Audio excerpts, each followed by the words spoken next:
Harvard professor and astrophysicist Avi Loeb. Professor Loeb, thanks for being with us here today. You have been the most legitimate voice, the most renowned or credible voice in pointing out this has some high probability of being something other than a deep space comet. I believe, Professor, you gave it a 40% probability before this latest evidence. Let's talk about what this evidence is: a blue tail and a change in pace. Yeah, thanks for having me. Indeed, I did a calculation that indicated that in order for it to accelerate in the way that it did recently, it must have, if it's a natural comet, it must have lost a substantial fraction of its mass, of all the 20% or so. And we should see a very massive cloud of gas around it as soon as it comes out of the being hidden behind the sun. That should weigh of order 5 billion tons of gas around it. If we don't see that, there must have been some other means of propulsion that gave it that acceleration. So that's very exciting. You know, it's sort of like going on a blind date and wondering who is on the other side. And, you know, it could be a rock. Maybe that's the most likely interpretation. But we should be open-minded. We should be humble because it's an opportunity to learn something new.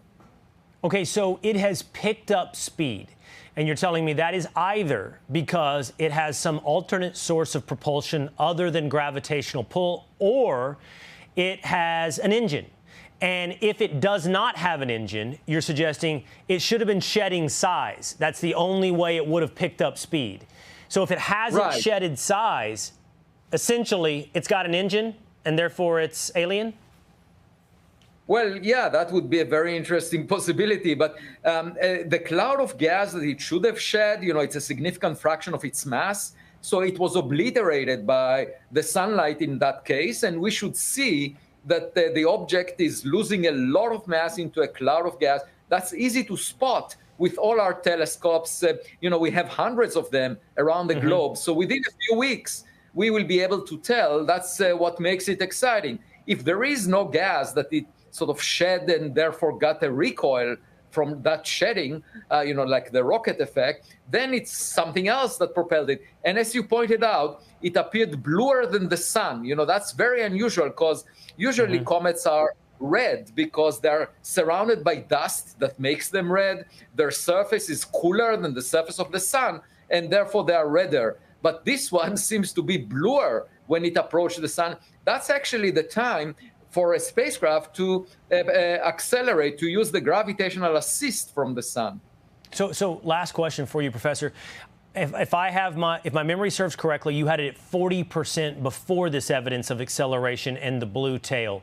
Now that you have this evidence, has your calculation changed at all? 40% that it is some type of artificial technology? I would wait a few more weeks and either revise my ranking down to 0 or to 10. And of course, that's what makes science exciting. We shouldn't have an opinion about our dating partner. You know, my best advice to people who go on blind dates is to observe the other side before having an opinion. Okay. So I'm just waiting for a few more weeks. I think this date will end in early December, so we'll check back in and see how you enjoyed the date in early December. Thank you, Professor. Hey, Sean Hannity here. Hey, click here to subscribe to Fox News YouTube page and catch our hottest interviews and most compelling analysis. You will not get it anywhere else.